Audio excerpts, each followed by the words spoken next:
Hi everybody, welcome back to the Science of B2B. I'm Kerry Cunningham and I head up research and thought leadership at 6 Sense, and I'm a former Serious Decisions and Forrester analyst.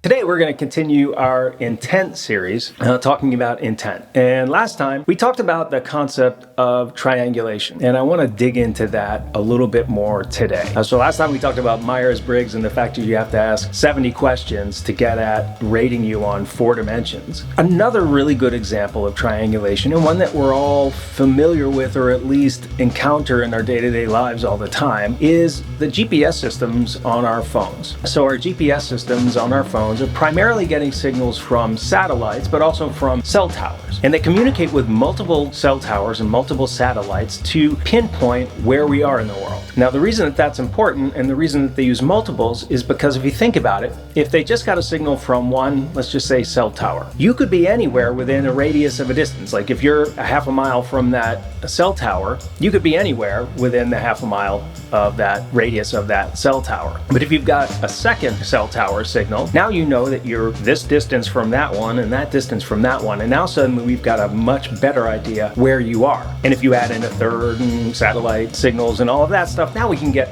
a really good idea precisely where you are. That's what we want to do with intent data. Intent data is all about triangulating on where buyers are. And when we're talking about where they are, we mean buying journey wise. So are they in a buying journey? And then, as we'll talk about in a future episode, where in a buyer journey are they? And the more signal we have, the more precise we can be about that. So that's what's really important about this. All right, so if you're already using intent data, chances are it's 6 Sense, it's Bombora, it's one of the organizations that already is triangulating on thousands and thousands of signals to create their one signal, right? So whether it's 6 Sense or Bombora, for instance, both are taking in thousands of signals that point at the accounts that you're interested in. And so they're already triangulating to say, hey, you know what? We think this account is in market. Now, what's really powerful is if you take those two things and you point them at the set of accounts. Now, what do they think about it, what they think about it, and then you take things like G2 and trust radius and the other kinds of signals that are available today, and now you can get a really great view of which accounts are in market and where are they in that process of being in market. So we think that that's extremely important. Now, one of the things that folks worry about today is the end of cookies. And cookies are another form of signal. So, a couple of things. Cookies are already gone for 2/3 of the market that doesn't use the Chrome browser, right? So, Firefox and Safari already don't use cookies, and they're already done there. They're going to be done on the Google side soon. That's okay. For instance, the 6 Sense signal that I know a lot about doesn't really use cookies all that much anymore. They've been an important part of signals in the past. But when you think about how you identify whether a person is coming from an account and what they're interested in, there are lots of different signals that we can be looking at. Every device that we use has an ID. Your phone does, your computer does. And when we use that device on a network, a company network, whether it's through a VPN or we actually go to a physical location, now we can connect that device to that company. Even if it never does that, we may know that that individual is part of a company because that person may have logged in at some point in one of the various online sources that we might be drawing information from. So there are so many different ways that we can identify where an individual is coming from in terms of their company. Now, we never identify the individual's name or any of their personally identifying information. We don't need and want that, and that's not what we do. But what we are looking at is what company are they coming from and what are they interested in? And the what are they interested in part comes from what they're looking at.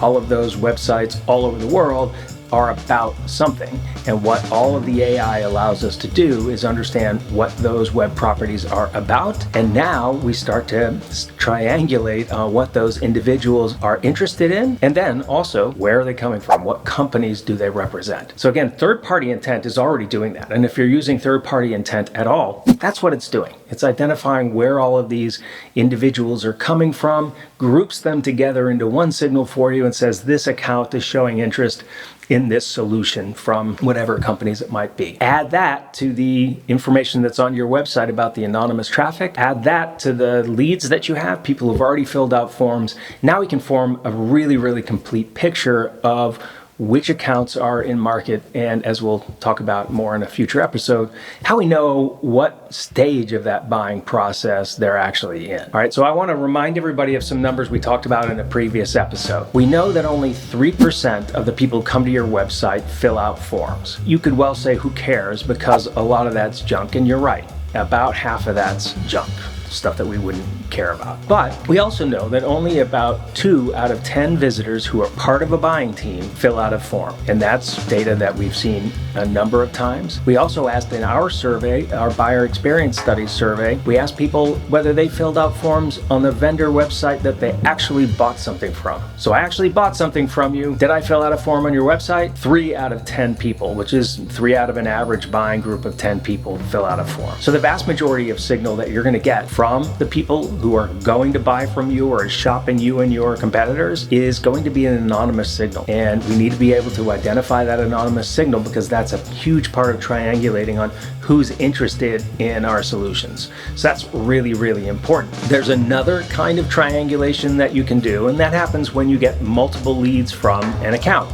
So I just said that a buying team that's looking at you, considering you, 2 out of those 10 people, a buying team that's going to buy from you, 3 out of those 10 people fill out a form. So if they're really in market for you, you're going to have multiple people fill out a form. It's incredibly important to notice that. So we have a new study coming out. By the time you're seeing this, it'll be out. It's called the Buyer Identification Study. It's really a benchmark for what marketers are doing to identify buyers. And we have some not so great news from that study, but we have some good news. So first, the good news, about 70% of marketers say that they notice and they take action when there are multiple members of a buying team who filled out a form. So that's great. That's people noticing that they have a buying group and then taking action and prioritizing that account. That's fantastic. Bad news. Only about 40% of organizations are using intent data today, and only 30% of organizations are de-anonymizing web traffic. Those two things have to change. There's only one way that we can see those buying groups before they hit our website and understand what they're doing off our website, and that's through intent data. The vast majority of signal that we're ever going to have on our website is anonymous. So you paid for that, you better use it. The third-party intent is a super important part of triangulating and understanding where you should be spending your marketing dollars. And again, we're going to